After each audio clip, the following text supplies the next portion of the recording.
Hello दोस्तों, हम इस पुस्तक से हिंदी के वस्तुनिष्ठ प्रश्नों का अभ्यास कर रहे हैं, जिसमें हम हिंदी साहित्य के इतिहास संबंधी, आदिकाल, भक्तिकाल व रीतिकाल संबंधी सभी प्रश्नों का अभ्यास कर चुके हैं। इस समय हम आधुनिक काल के प्रश्नों पर हैं और आधुनिक काल में भी हम बहुत से प्रश्न देख चुके हैं। भारतेंदु युग, द्विवेदी युग, ये सारे प्रश्न हमारे हो चुके हैं। अगर आप लोगों ने अभी तक पिछले प्रश्नों का अभ्यास नहीं किया है तो आप प्लेलिस्ट के माध्यम से पिछले सभी प्रश्नों का अभ्यास करके अपनी तैयारी को बेहतर बना सकते हैं, क्योंकि हम ऐसा प्रयास करते हैं कि अभ्यास के दौरान जो भी चीजें आपको याद कराई जा सकती हैं वो याद भी कराई जाएं। आप हिंदी विषय से जुड़ी किसी भी परीक्षा की तैयारी कर रहे हैं तो ये सभी प्रश्न आपके लिए बहुत महत्वपूर्ण हैं। पीडीएफ के लिए आप लोग टेलीग्राम चैनल से जुड़ सकते हैं।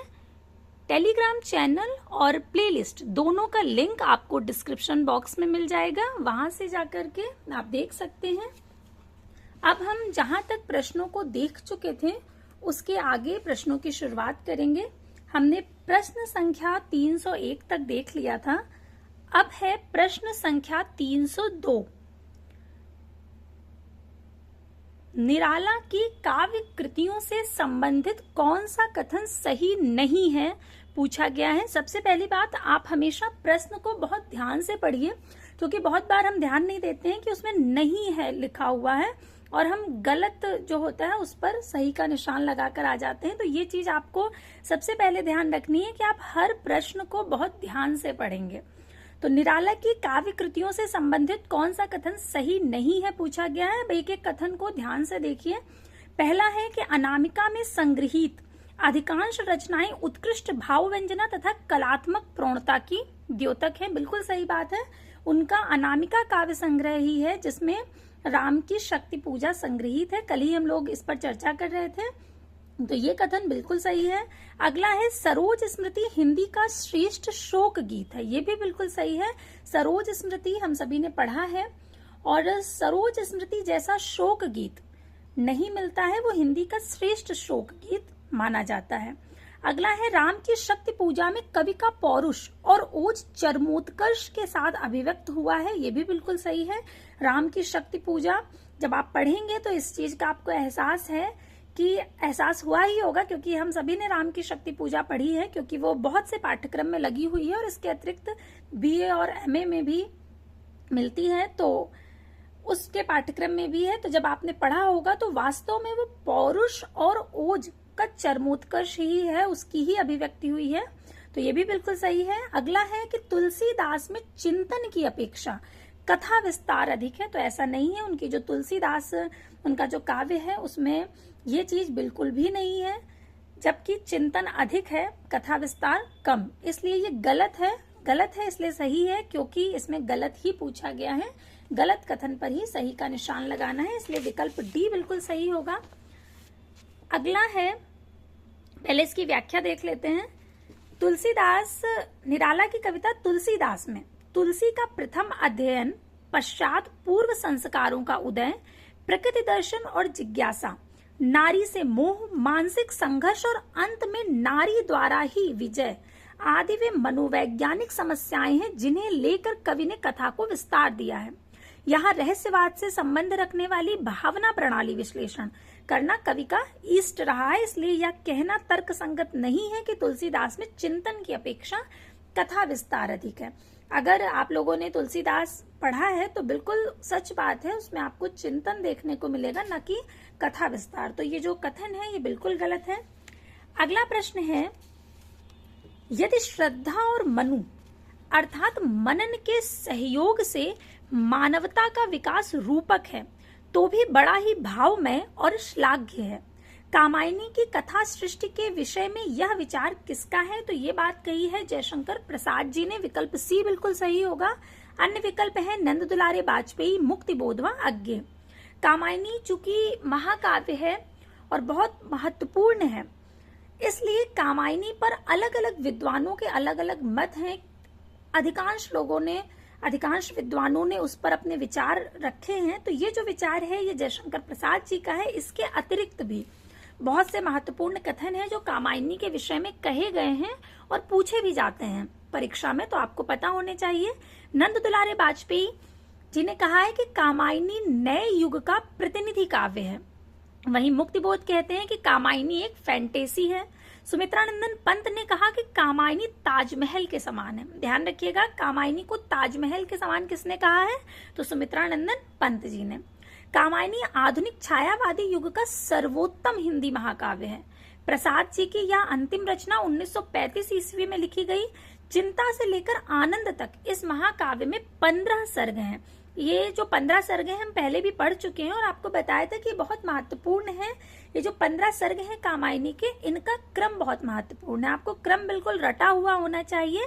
चिंता, आशा, श्रद्धा, काम, वासना, लज्जा, कर्म, ईर्ष्या, इड़ा, स्वप्न, संघर्ष, निर्वेद, दर्शन, रहस्य, आनंद, ये 15 सर्गों का क्रम है और ये आप बिल्कुल रट लीजिए, इससे प्रश्न मिलता ही है अधिकांश। अगला प्रश्न है कि जब वेदना के आधार पर स्वानुभूतिमयी अभिव्यक्ति होने लगी तब हिंदी में उसे छायावाद नाम से अभिहित किया गया। छायावाद की ये परिभाषा किसने दी है? छायावाद की भी परिभाषा अलग अलग विद्वानों द्वारा दी गई है और पूछी जाती है, महत्वपूर्ण है ये, तो ध्यान रखिएगा कि स्वानुभूतिमयी अभिव्यक्ति की बात करी है जयशंकर प्रसाद जी ने। विकल्प बी बिल्कुल सही होगा। अन्य विकल्प है मुकुटधर पांडे, सुमित्रानंदन पंत व महादेवी वर्मा। इन्होंने भी अलग परिभाषा दी है, लेकिन ये ध्यान रखिएगा कि स्वानुभूतिमयी अभिव्यक्ति की बात जयशंकर प्रसाद जी करते हैं। सुमित्रानंदन पंत ने छायावाद को चित्र भाषा पद्धति कहा है। वहीं डॉक्टर नगेंद्र कहते हैं कि स्थूल के प्रति सूक्ष्म का विद्रोही छायावाद है, क्योंकि स्थूलता बहुत आ चुकी थी, तो इसके पहले, छायावाद के पहले, तो स्थूल के प्रति जो सूक्ष्म का विद्रोह हुआ वो छायावाद के रूप में उभरा है, ये बात कही है डॉक्टर नगेंद्र। इसके बाद इनके इस मत का खंडन भी किया गया था। वहीं नंद दुलारे वाजपेयी कहते हैं कि छायावाद सांसारिक वस्तुओं में दिव्य सौंदर्य का प्रत्यय है। ये नंद दुलारे वाजपेयी का कथन है छायावाद के संबंध में। जयशंकर प्रसाद जी का जो कथन अभी हमने देखा ये बहुत महत्वपूर्ण है। आप हमेशा ध्यान रखिएगा कि जब स्वानुभूतिमयी अभिव्यक्ति की बात हो तो वो जयशंकर प्रसाद जी ने कहा है। अगला प्रश्न है कि कौन सा विकल्प सुमेलित नहीं है? 4 विकल्प दिए गए हैं। बुद्ध और नाचघर हरिवंश राय बच्चन की रचना है, बिल्कुल सही है। हिमकिरीटनी रामधारी सिंह दिनकर, ये गलत है। हिमकिरीटनी माखनलाल चतुर्वेदी जी का काव्य है। हम विश्व पाई जन्म के बालकृष्ण शर्मा नवीन, बिल्कुल सही है। प्रवासी के गीत नरेंद्र शर्मा, ये भी सही है। हिमकिरीटनी माखनलाल चतुर्वेदी जी का है, जबकि यहाँ पर रामधारी सिंह दिनकर लिखा है, इसलिए ये गलत है और गलत ही पूछा गया है। जो सुमेलित ना हो उसे बताना है, तो विकल्प बी बिल्कुल सही होगा। हिमकिरीटनी दिनकर जी की नहीं अपितु माखनलाल चतुर्वेदी जी की रचना है। माखनलाल चतुर्वेदी का जन्म होशंगाबाद मध्य प्रदेश में अप्रैल में हुआ था और इनका निधन जनवरी 1968 ईस्वी में हुआ। इनके जो प्रमुख इनकी रचनाएं हैं उनमें कृष्णार्जुन युद्ध, हिमकिरीटनी, साहित्य देवता, हिम तरंगिनी, माता इत्यादि हैं। कृष्णार्जुन युद्ध बहुत प्रसिद्ध है इनका। हरिवंश राय बच्चन जी की जो प्रमुख रचनाएं हैं उनमें 13 हार, मधुशाला, मधुबाला, मधु कलश, निशा निमंत्रण, सतरंगिनी, बुद्ध और नाचघर, 2 चट्टाने, जाल समेटा इत्यादि हैं। वहीं बालकृष्ण शर्मा नवीन की प्रमुख रचनाएं हैं उर्मिला, कुमकुम, रश्मि रेखा, अपलक, क्वासी, हम विस्पाई जन्म के। और नरेंद्र शर्मा की प्रमुख रचनाएं हैं प्रवासी के गीत, मिट्टी और फूल, अग्निशस्त्र, प्यासा निर्झर, मुट्ठी बंद, रहस्य। ये प्रमुख रचनाएं हैं। इसके अतिरिक्त भी बहुत सी रचनाएं हैं इन कवियों की, पढ़ी भी होंगी आपने जब तैयारी के दौरान। अगला प्रश्न है कि निम्नलिखित में दिनकर की रचनाएं कौन सी हैं? देखिए, उर्वशी, सामधेनी, रसवंती और जय भारत व रश्मि रेखा। तो इसमें जय भारत और रश्मि रेखा ये दिनकर की नहीं है। उर्वशी, सामधेनी व रसवंती ये तीनों ही रचनाएं दिनकर की ही हैं। तो जिसमें आ, सा और या जिस विकल्प में होगा वो सही होगा। तो आ, सा और या विकल्प डी में है, इसलिए विकल्प डी बिल्कुल सही होगा। रसवंती, सामधेनी, उर्वशी ये दिनकर की प्रमुख काव्य कृतियां हैं। वही जय भारत मैथिली शरण गुप्त की तथा रश्मि रेखा बालकृष्ण शर्मा नवीन की प्रमुख रचना है। अगला प्रश्न है महाराणा का महत्व किसकी रचना है? तो महाराणा का महत्व रचना है जयशंकर प्रसाद की। विकल्प ए बिल्कुल सही होगा। अन्य विकल्प है नवीन जी, केदारनाथ मिश्र व माखनलाल चतुर्वेदी। महाराणा का महत्व 1914 ईस्वी में जयशंकर प्रसाद की कृति है। इनकी जो अन्य प्रमुख कृतियां हैं वो है प्रेम पथिक, वन मिलन, उर्वशी, कानन कुसुम, झरना, आंसू लहर व कामायनी। बालकृष्ण शर्मा नवीन की है कुमकुम, अपलक, क्वासी, हम विस्पाई, जन्म के। माखनलाल चतुर्वेदी की है हिम किरीटनी, हिम तरंगनी, युग चरण, वेणुलो, गूंजे धरा व मरण ज्वार आदि। ये कुछ कुछ रचनाएं जो बहुत प्रमुख हैं वही दी गई हैं। अगला प्रश्न है कि समरस थे जड़िया चेतन, सुंदर साकार बना था, चेतनता एक विलसती, आनंद अखंड घना था। ये कुछ पंक्तियां दी गई हैं किसी काव्य की।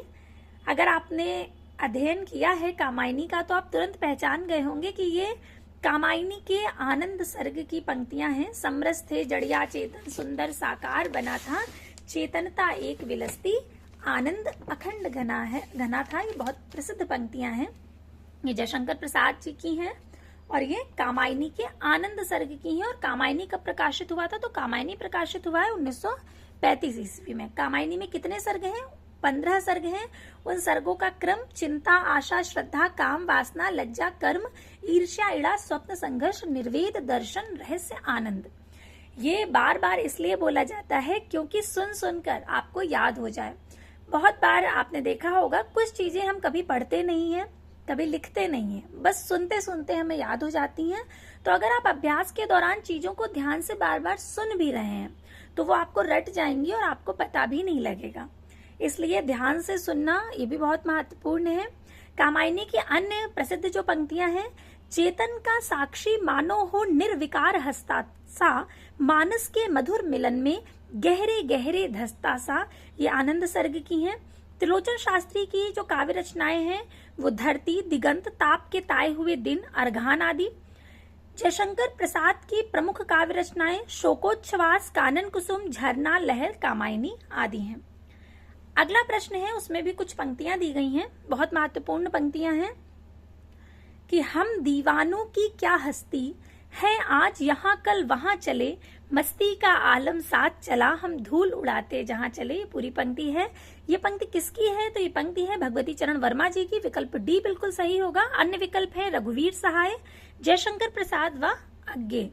हम दीवानों की क्या हस्ती है आज यहाँ कल वहां चले, भगवती चरण वर्मा जी की प्रसिद्ध कविता दीवानों की हस्ती से ली गई है, जिसमें कवि ने दीवानों के मस्त मौला जीवन पर प्रकाश डाला है। इनके जो उपन्यास हैं, चित्रलेखा आप सभी ने पढ़ा होगा, पाप पुण्य की अवधारणा पर बना बहुत महत्वपूर्ण उपन्यास और अद्भुत है। इसके अतिरिक्त टेढ़े मेढ़े रास्ते, भूले बिसरे चित्र, सामर्थ्य और सीमा, सबही नचावत राम गोसाई, चाणक्य इत्यादि। कहानी संग्रह में इनके 2 बाके, मोर्चाबंदी, इंस्टॉलमेंट, मुगलों ने सल्तनत बख्श दी।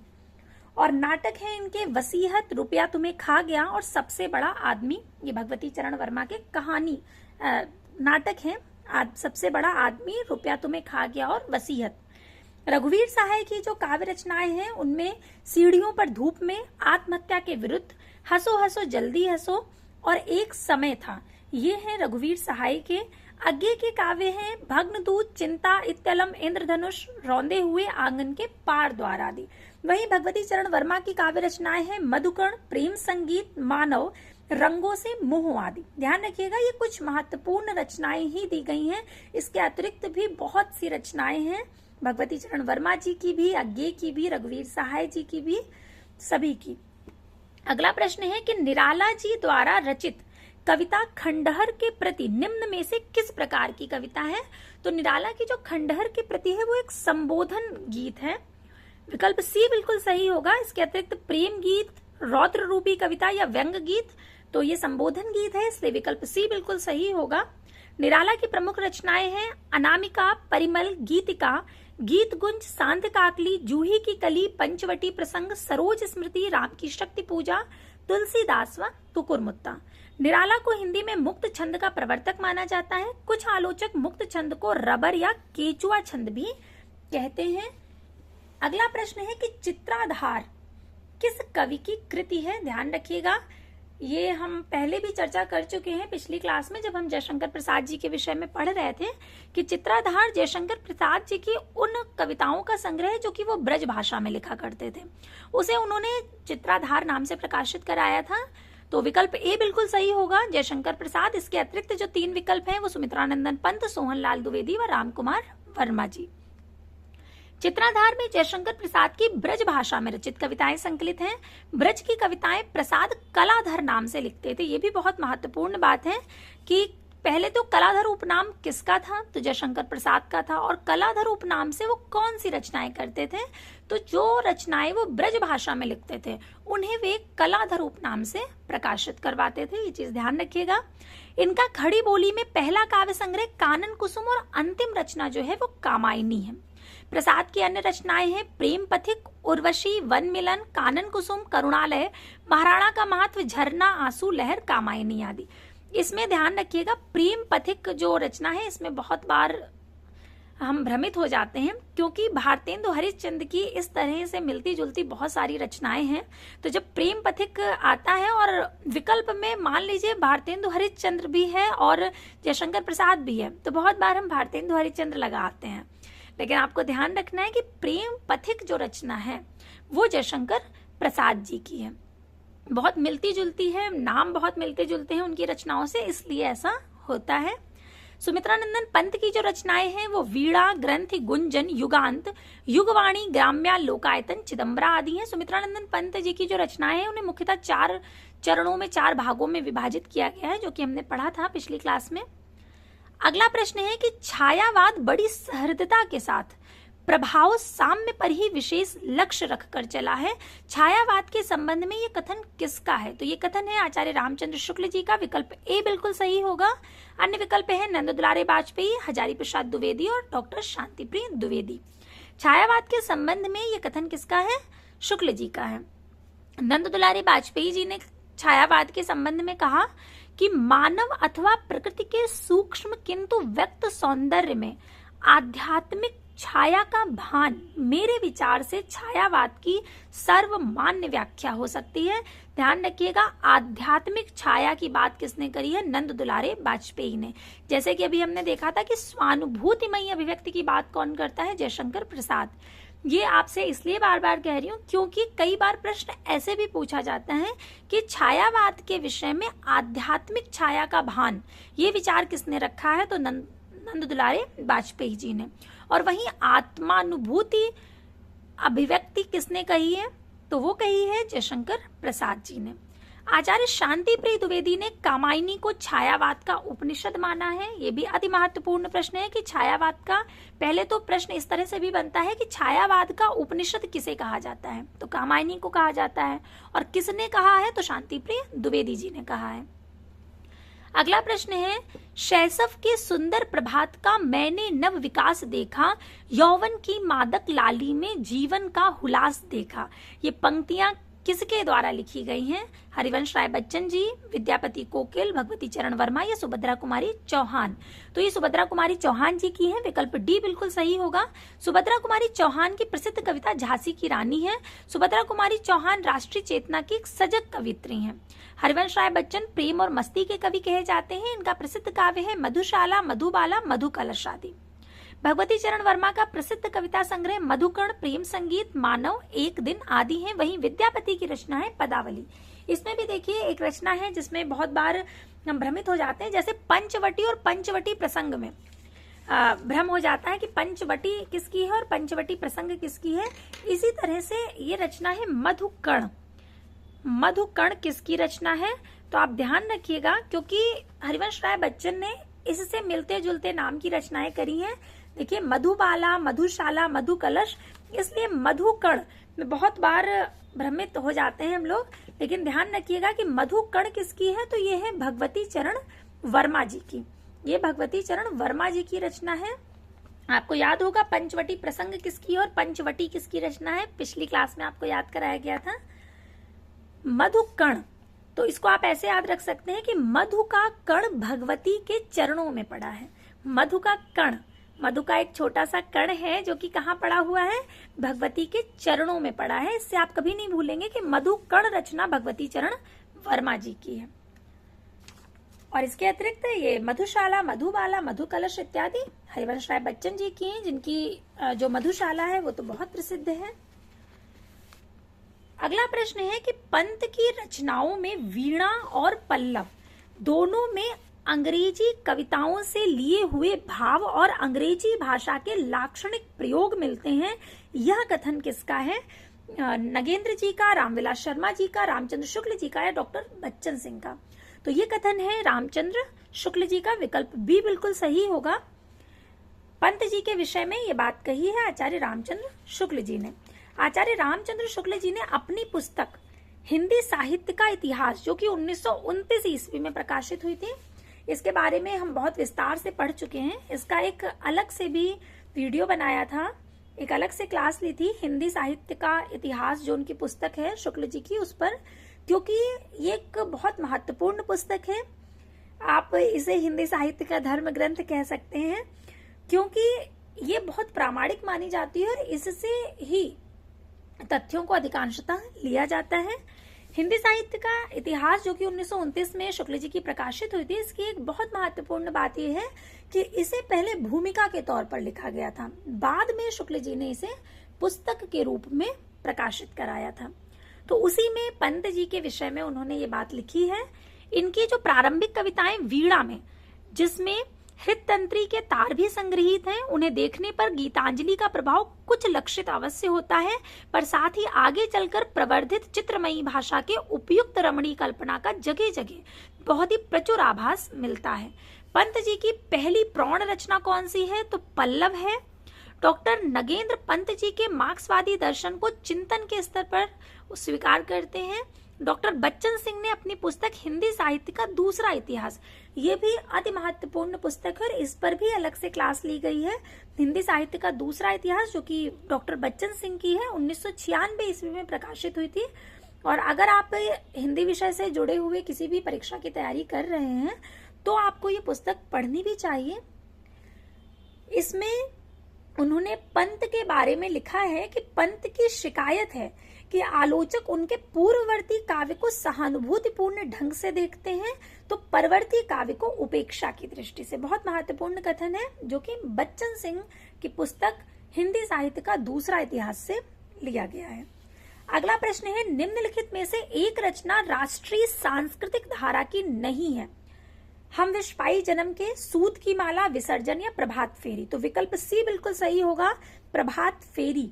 ये राष्ट्रीय सांस्कृतिक धारा की नहीं है। प्रभात फेरी नरेंद्र शर्मा की कृति है। ये रचना राष्ट्रीय सांस्कृतिक काव्य धारा में नहीं आती, अपितु प्रेम और मस्ती काव्य के अंतर्गत आती है। प्रभात फेरी का रचना काल 1938 ईस्वी है। शेष रचनाएं राष्ट्रीय सांस्कृतिक काव्य धारा की हैं। हम विश्वाई जन्म के बालकृष्ण शर्मा नवीन की रचना है। सूत की माला हरिवंश राय बच्चन की है। विसर्जन मैथिली शरण गुप्त की रचना है।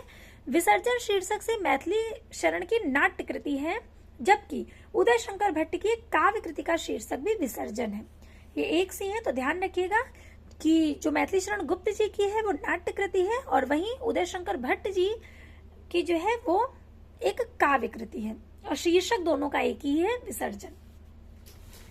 अगला प्रश्न जो है उसमें कुछ पंक्तियां दी गई हैं बहुत सुंदर सी। नैनों की नीलम की घाटी, जिस रस घन से छा जाती हो, वह कौंध की जिसमें अंतर की शीतलता ठंडक पाती हो। प्रस्तुत पंक्तियां कामायनी के किस सर्ग से ली गई हैं? तो ये लज्जा सर्ग की बहुत सुंदर पंक्तियां हैं। विकल्प ए बिल्कुल सही होगा। अन्य विकल्प हैं वासना, श्रद्धा और काम। उपर्युक्त पंक्तियां कामायनी के लज्जा सर्ग से ली गई है। कामायनी जयशंकर प्रसाद द्वारा लिखित महाकाव्य है, जो 1935 ईस्वी में प्रकाशित हुआ। इस कृति पर प्रसाद जी को मंगला प्रसाद पारितोषिक सम्मान मिला था। जयशंकर प्रसाद जी की कामायनी के जो 15 सर्ग हैं उनका क्रम दिया गया है। चिंता, आशा, श्रद्धा, काम, वासना, लज्जा, कर्म, ईर्ष्या, इड़ा, स्वप्न, संघर्ष, निर्वेद, दर्शन, रहस्य, आनंद। कामायनी जो है ये एक प्रतीकात्मक काव्य है। इसमें पात्रों को प्रतीक रूप में प्रस्तुत किया गया है। जैसे मनु जो है वो मन का प्रतीक है, श्रद्धा हृदय का प्रतीक है और इड़ा जो है वो तर्क बुद्धि की प्रतीक है और जो कैलाश पर्वत है वो समरसता का प्रतीक या आनंद कोश है। वहीं जो कुमार है वो मानव का प्रतीक है।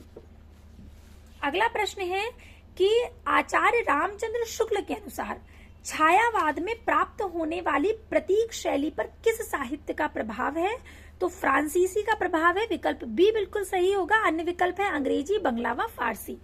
आचार्य रामचंद्र शुक्ल के अनुसार छायावाद में होने वाली प्रतीक शैली पर सबसे अधिक फ्रांसीसी शैली का प्रभाव है। कविता में जब कोई वस्तु इस तरह प्रयोग की जाती है कि वो किसी दूसरी वस्तु की व्यंजना या संकेत करे, तब उसे प्रतीक कहते हैं। जैसे कि अभी हमने देखा ना कि जो मनु थे वो मन का प्रतीक थे, श्रद्धा हृदय का प्रतीक थे।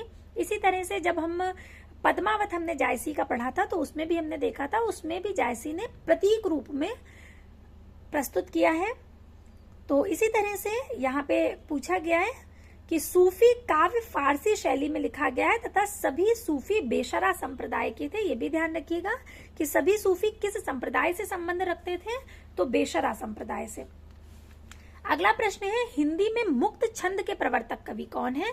तो हिंदी में मुक्त छंद के प्रवर्तक है निराला, विकल्प बी बिल्कुल सही होगा। अन्य विकल्प है अज्ञे, मुक्तिबोध व धूमिल। हिंदी में मुक्त छंद के प्रवर्तक सूर्यकांत त्रिपाठी निराला है। निराला की प्रसिद्ध रचना है जूही की कली, जो पूर्णतः मुक्त छंद में है। निराला की रचना तुलसीदास 1938 ईस्वी में प्रकाशित हुई थी। ये एक प्रबंधात्मक काव्य रचना है जिसमें छंदों की प्रधानता है। निराला हिंदी कविता को छंदों की परिधि से मुक्त करने वाले कवि माने जाते हैं, अर्थात इनको मुक्तक छंद का प्रवर्तक भी कहा जाता है। मुक्त छंद को केचुआ या रबर छंद भी कहते हैं। अगला प्रश्न है, उसमें भी कुछ पंक्तियां दी गई हैं और पूछा गया है ये पंक्तियां कहाँ से ली गई हैं। पंक्तियां हैं, तुम वहन कर सको जनमन में मेरे विचार, वाणी मेरी चाहिए तुम्हें क्या अलंकार। ये पंक्तियां सुमित्रानंदन पंत की किस कृति से उद्धृत की गई हैं? तो ये पंक्तियां ग्राम्या से ली गई हैं, विकल्प बी बिल्कुल सही होगा। तुम वहन कर सको जनमन में मेरे विचार, वाणी मेरी चाहिए तुम्हें क्या अलंकार। ग्राम्या की पंक्तियां हैं। सुमित्रानंदन पंत के काव्य को विद्वानों ने 4 चरणों में बांटा है। हम इस पर पहले भी चर्चा कर चुके हैं और देख चुके थे चारों चरण। छायावाद, प्रगतिवाद, अंतश्चेतनावादी, नव मानवतावादी, अर्थात जो अरविंद दर्शन से इनकी प्रभावित रचनाएं हैं। तो ये सारी इनकी महत्वपूर्ण रचनाएं हैं। उच्छ्वास, ग्रंथि, वीणा, पल्लव, गुंजन, युगांत, युगवाणी, ग्राम्या, स्वर्ण किरण, स्वर्ण धूलि, युगपथ, उत्तरा, चिदंबरा, कला और बूढ़ा चांद, अतिमा, लोकायतन और सत्यकाम, ये पंत जी की प्रमुख रचनाएं हैं। अगला प्रश्न है कि महादेवी वर्मा के किस काव्य संग्रह की कविताएं वैदिक संस्कृत के विभिन्न काव्यांशों पर आधारित हैं? तो सप्तपर्णा की, विकल्प ए बिल्कुल सही होगा। अन्य विकल्प है दीपशिखा, नीरजा व सांध्य गीत, लेकिन जो सप्तपर्णा है ये विकल्प ए बिल्कुल सही है।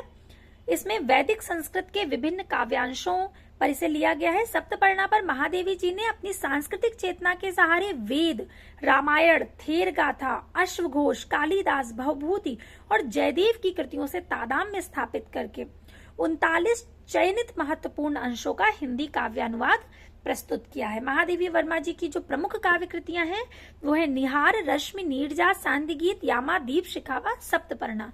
इनके प्रकाशन वर्ष भी बहुत महत्वपूर्ण है और क्योंकि इन्हें आरोही या अवरोही क्रम में लगाने के लिए बहुत बार पूछा जाता है। महादेवी वर्मा कृत जो सप्तपर्णा है उसमें ऋग्वेद के मंत्रों का हिंदी काव्यानुवाद संकलित है।